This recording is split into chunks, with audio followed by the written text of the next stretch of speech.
কি অবস্থা, আমার মাথাটা কি পুরো গেছে।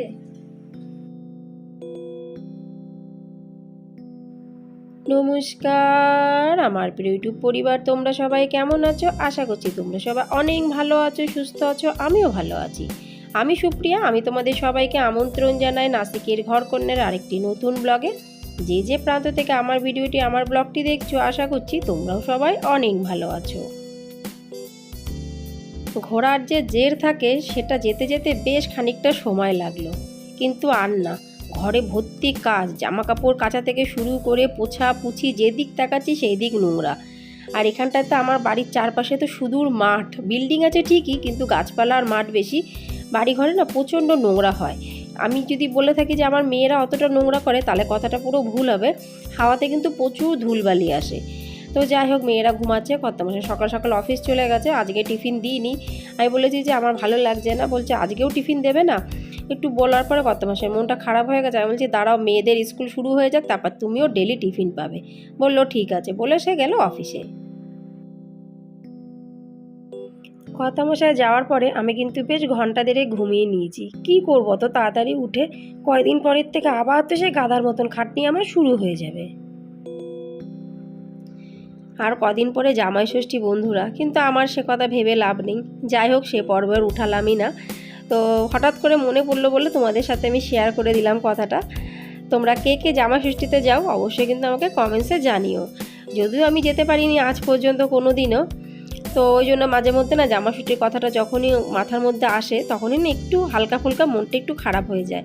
অনেকটা দূরে থাকি, ও কর্তামশাই অফিস থেকে ছুটি পায় না, আর মেয়েদেরও স্কুল থাকে ওই সময়তে, বিভিন্ন কারণে যাওয়াও হয় না। যাই হোক, নিত্যদিনের নিত্য কাজের মধ্যে সবার আগে এই যে গাছে জল দেওয়া। গাছগুলোকে আমি যাওয়ার আগে কি করেছিলাম জানো? এই যে গাছগুলো দেখতে পাচ্ছ, এই বারান্দাটার এই ঠিক গাছের পজিশনে আমি অনেক বড় বড় কাপড় ঝুলিয়ে রেখে গেছিলাম, ভিজা ভিজা কাপড়, যাতে বেশি রোদ্দুর না আসে। কারণ রোদ্দুর পড়লে এই কদিনের মধ্যে গাছে তো জল পড়তো না, তাহলে গাছগুলো নষ্ট হয়ে যেত।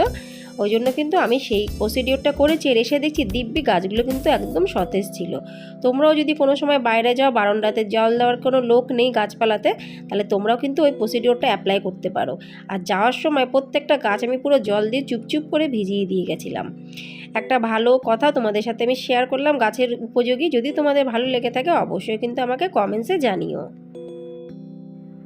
যে যাই যাক, যেখানেই যাও না কেন, সেই ঘরে ফিরে আসতে হবে, আর ওই নিত্যদিনের নিত্য কাজ কিন্তু করতেই হবে। কয়দিন বা বাকি থাকবে, আর কয়দিন বা কে খাওয়াবে বাইরে? ওই জন্য বেশি দেরি না করে ঝটপট করে কাজে লেগে পড়ি। তা জামা কাপড়গুলো কাচা হয়েছিল কালকে, সেগুলো আমি তুলে ফেললাম। এদিকে দেখছি আমার ছোটো মেয়ে উঠে গেছে। কী ব্যাপার, ও ভূতের স্বপ্ন দেখেছে, আমার পিছিয়ে পিছিয়ে উঠে গেছে। এখন কিন্তু ভালোই সকাল, ও কিন্তু এখন ওঠে না। বড় মেয়ে তো ঘুমাচ্ছে, বলছে মাম্মা আমি ভয়ানক স্বপ্ন দেখেছি। আমি বললাম তাহলে স্বপ্ন যখন দেখেছিস একবারে তাহলে দাঁত ফাত মেজে ফ্রেশ হয়ে নে। ও তো কিছুতে এখন যেতে চাইছিল না, বলছিল আমি সোফায় ঘুমাবো। আমি বলছি না, আর ঘুমাতে হবে না, ঘুম একবার ভেঙে গেলে আর ঘুমানোর কোনো দরকার নেই। আর সারা দিন ভোর তো টিভিতে ভূতের সিরিয়াল, ভূতের কার্টুন ওইসব দেখে দুজনে মিলে। আর ওই রাত্রিবেলায় ভূতের স্বপ্ন পেয়েছে, আর সকালবেলায় তাড়াতাড়ি উঠে পড়েছে। মানে আজকের আমার দিনটা গেল। যাই হোক, ব্যায়ামটা একটু করে নিই আস্তে আস্তে করে। যখন সমস্ত সব কিছু রুটিনের মধ্যে আসবে, তাহলে আমি নিজেকে কেন রুটিন থেকে বাদ রাখবো? ব্যায়ামটা করাও কিন্তু খুবই প্রয়োজন। প্রতিদিনকার মতো আজও খুব সুন্দর দুটো কমেন্টস তোমাদের সাথে শেয়ার করব। প্রথম কমেন্টসটি লিখেছে ঝর্ণা দে দাস ব্লগ। ঝর্ণা দিদিভাই লিখেছে, ঠিক বলেছে সুপ্রিয়া দিদিভাই, ঘুরতে গেলে ঘোরার আগেও কাজ থাকে, ঘোরার পরেও কাজ থাকে। হ্যাঁ গো দিদিভাই, ঘুরতে যাওয়াটা তো বেশ ভালো লাগে, কিন্তু তার আগে পরের কাজগুলো শুধু আমরা গৃহিণীরাই বুঝি, আর কিন্তু কেউ বোঝে না। অসংখ্য ধন্যবাদ ঝর্ণা দিদিভাই, তুমি যে এত সুন্দর করে একটা সুন্দর কমেন্টস করেছো। চলো এবার পড়া যাক দ্বিতীয় কমেন্টসটি। দ্বিতীয় কমেন্টসটি লিখেছে আমাদের প্রতিবেশী দেশ বাংলাদেশ থেকে আমার এক প্রিয় দিদিভাই, মুক্তা দিদিভাই লিখেছে যে সুপ্রিয়া আপু, তোমার ভিডিওটি আমি দেখি মাঝে মধ্যে, বেশ ভালো লাগে। আর এটাও সত্যি, ঘুরতে যাওয়ার পরে কিন্তু রান্নাবান্না করতে ইচ্ছা করে না। হ্যাঁ গো মুক্তা দিদিভাই, ঘুরতে যাওয়ার পরে বাড়ি আসার পরে না কাজ বাজ তো করতেই ইচ্ছা করে না, তার সাথে সাথে না রান্নাও করতে ইচ্ছা করে না। অসংখ্য ধন্যবাদ মুক্তা আপু, তুমি যে এত সুন্দর করে আমার ভিডিওটি দেখে এত সুন্দর একটা কমেন্টস করেছো। যে যে বন্ধুরা আমার ভিডিও দেখে কমেন্টস করেছে সবাইকে অনেক ধন্যবাদ, অনেক ভালোবাসা। আর যারা শুধু ভিডিও দেখেছো তাদেরকে অনেক ধন্যবাদ, অনেক অনেক ভালোবাসা। আমার ছোটো মেয়ে উঠে গেছে, ওকে এবার আমি দুধ আর চকোস দেবো। যদিও বলছিল চকোস খাবো না, তাই ভাবলাম যে না, চকোস যখন ঘরে আছে আমি দিয়ে দিই, নাহলে একটু পরে না দুধ খাওয়ার পরেও আমাকে কী বলে, মাম্মা একটু চকোসটা দিয়ে এনে দাও তো। চকোসটা মিশিয়ে দিয়েছি বলে দেখো মাথাটা এদিক ওদিক করে ঘোরালো, মানে ওর খাওয়ার ইচ্ছা নেই। কিন্তু ওই টিভি দেখতে দেখতে খেয়ে নেবে। সকালবেলার থেকে ঘরে কিন্তু টিভি এই যে শুরু হলো, আর রাত্রির 12টা 12:30 পর্যন্ত কিন্তু টিভি কন্টিনিউ চলবে। রাত্রিবেলা যখন মেয়েদের বলি চল এবার শুতে যাবি, বলে কেন মাম্মা, এখনও তো আমরা টিভিই দেখিনি, সারাদিন ভোর কোথায় টিভি দেখলাম। মানে সেই সকাল থেকে উঠে যে রাত পর্যন্ত টিভি কন্টিনিউ চলছে, তাদের ওগুলো না চোখে পড়ে না। বলছে টিভি তো কিছুই দেখলাম না, ও তো দিদি দেখছিল। এদিকে দিদি বলে আমি তো কিছু দেখিনি, ও তো বুনু দেখছিল। মানে ওরা দুজনে কিন্তু দেখছিল, কিন্তু এ ওর নামে দোষ দেয়। যাই হোক, তোমাদের বাড়িতে এরকম ঘটনা ঘটে কিনা সেগুলো কিন্তু অবশ্যই কমেন্টসে জানিও। বড় মেয়ে এখনও ঘুমাচ্ছে, ওঠেনি। আমি ঝটপট করে রান্নাগুলো করে নিই। ভাতটা রান্নাটা মানে যাই করব আমি দুবেলারই করব। এবার না আমার মনে হচ্ছে নাসিকে গরমটা বেশ পড়েছে। মানে এত বছরের মধ্যে এরকম পরিমাণে গরম আজ পর্যন্ত নাসিকে কোনো সময় পাইনি। এবারে রান্নাঘরে আমি যে ঘুরে আসার পরে রান্নাঘরে ঢুকছি, আমার না কেমন একটা অস্বস্তি লাগছে। মানে মনে হচ্ছে কি প্রচণ্ড যেন গরমের মাত্রাটা বেড়ে গেছে। যখন দুধ গরম করছিলাম তখন কুকারে বসিয়ে দিয়েছিলাম ডিম। আজকে ডিমের তরকারি করব, দেখা যাক আলু দিয়েও করতে পারি, ফুলকপি দিয়েও করতে পারি, লাউ দিয়েও করতে পারি। সকালবেলার থেকে চা কপালে জুটিনি। কালকে রাতে চিড়ে ভাজা করেছিলাম, আজকের বিস্কুট দিয়ে চা দিয়ে খেলাম না। সেই চিড়ে ভাজা যেটুকুনি বেঁচেছিল এই টিফিন কারিতে রেখে দিয়েছিলাম। এই চিড়ে ভাজা দিয়ে কিন্তু আজকে সকালে চাটা খাচ্ছি। আমার না চিড়ে জিনিসটা খুব ভালো লাগে। চিড়ের পোলাও, চিড়ের ভাজা, চিড়ের মোয়া, জানি না কেন আমার বেশ ভালো লাগে চিড়ে জিনিসটা। অনেকেই পছন্দ করে না, পেট খারাপ হয় বলে, কিন্তু আমার বেশ চিড়েটা ভালো লাগে। তো চিড়েটা খাওয়ার পরে আমি যখন খেতে বসলাম টেবিলটা এত পরিমাণে নোংরা লাগছিল, ভাবলাম যে রান্নাটা একটু পরে করব, আগে টেবিলটা পরিষ্কার করে নিই। টেবিল পরিষ্কার করতে বেশিক্ষণ সময় লাগবে না, সামান্য একটুখানি জল ভেজা কাপড় দিয়ে কিন্তু মুছে নিলেই হয়ে যাবে। এতে কোনো অ্যাসিড কিংবা কলিন কোনো কিছুই প্রয়োজন হয় না। সামান্য ছোট্ট দুটো মানি প্ল্যান্টের যে গাছগুলো ছিল না টিভির ক্যাবিনেটের সামনে, সেইগুলো এরকম সুন্দর ডাব্বার মধ্যে করে আমি টেবিলের মধ্যে রেখেছি। বেশ ভালো লাগছে কিন্তু দেখতে। এই ছোট জিনিসগুলো যদি সুন্দর করে রাখা যায়, দেখতেও কিন্তু বেশ ভালো লাগে। আর সবথেকে ভালো লাগে নিজের মনটা কিন্তু বেশ ভালো লাগে। আমার তো খুব ভালো লাগে। আর গাছগাছালি যদি একটু তরতাজা থাকে, ফুল দেয়, মনটা কিন্তু এত সুন্দর লাগে যে মনে হয় যেন হ্যাঁ কিছু করতে পারলাম জীবনে। একবার ওই পোছাপুচির কাছে আসলাম, ভাবলাম যে না বিছানাটাও একেবারে তুলে নিই। বড় মেয়ে যখন ঘুমের থেকে উঠে গেছে, কেন বেকার বাসি বিছানা রাখবো। কি অবস্থা দেখো বন্ধুরা, আজ পর্যন্ত জীবনে এরকম আমার হয়নি। ভাত করেছি, ভাত পুরো প্যাচে, আর এরকম হাঁড়ির মধ্যে কি পরিমাণে ভাত এরকম লেগে গেছে, আজ পর্যন্ত হয়নি। কি অবস্থা, আমার মাথাটা কি পুরো গেছে, দেখে নাও পুরো হাঁড়িতে ভাত পুরো আঠা হয়ে লেগে গেছে, আঠা। কি কীর্তি হলো দেখো তো, পুরো ভাতটা করলাম 2 বেলার জন্য, ভাতের যে আজকে অবস্থা, দুপুরেতে এই ভাত ভালো থাকবে কিনা তাতেই সন্দেহ। ভাতগুলো না আমি এবার কি করব, 2-3টে থালার মধ্যে করে ফ্যানটা চালিয়ে দেবো, যতটুকু ভালো থাকে। ডিম সিদ্ধ করা হয়ে গেছে, ভাতটা তো অতীব বাজে হয়েছে। রাতের বেলা তো দূরের কথা, দুপুরবেলায় ঠিকঠাকভাবে খাবার কপালে জুটবে কিনা ভাতটা জানি না। কেন কি বন্ধুরা, সত্যি কথা বলতে না প্যাচে ভাত আমরা কেউই খাই না। আমার তো একদমই ভালো লাগে না। আমি 2 দিনকার বাসি ভাত খেয়ে নিতে পারবো ঝরঝরে থাকলে, কিন্তু গরম ভাত প্যাচে একদমই পছন্দ হয় না। তা ভাবলাম যে লাউ আর করি, লাউ দিয়ে ডিম দিয়ে করি।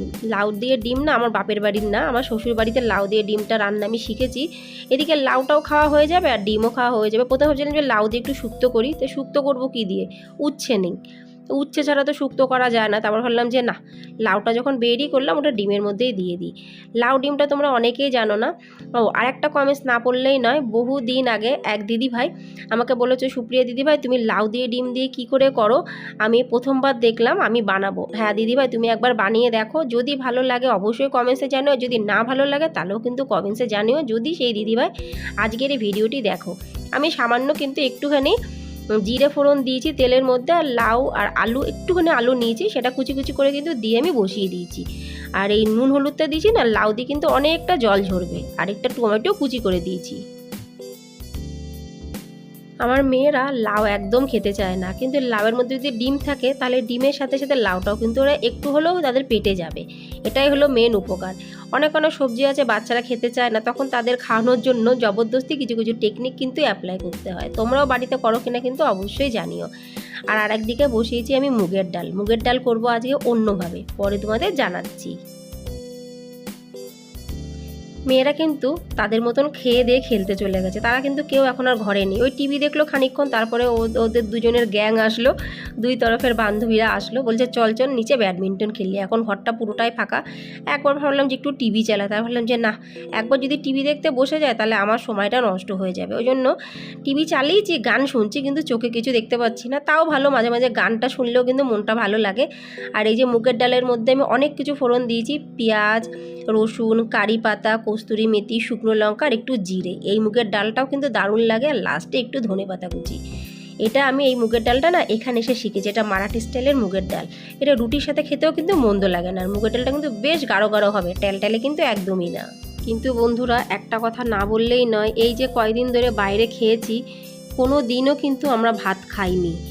মানে যে কদিন আমরা ঘুরেছি একদিনও কিন্তু ভাত পাইনি। সে ভাতের মানে ভাত খাওয়ার যে একটা মন মানসিকতা, সেটা কিন্তু ওই কদিনের জন্য পুরো বন্ধ হয়ে গেছিলো। জানি যে হোটেলে কিন্তু ভাত পাওয়া যায় না, হ্যাঁ একটা জায়গাতে পোলাও পাওয়া গেছিলো, কিন্তু সে পোলাও আমাদের মতন পোলাও না, মারাত্মক ঝাল মশলা দেওয়া, ওই জন্য সেটা নিইনি।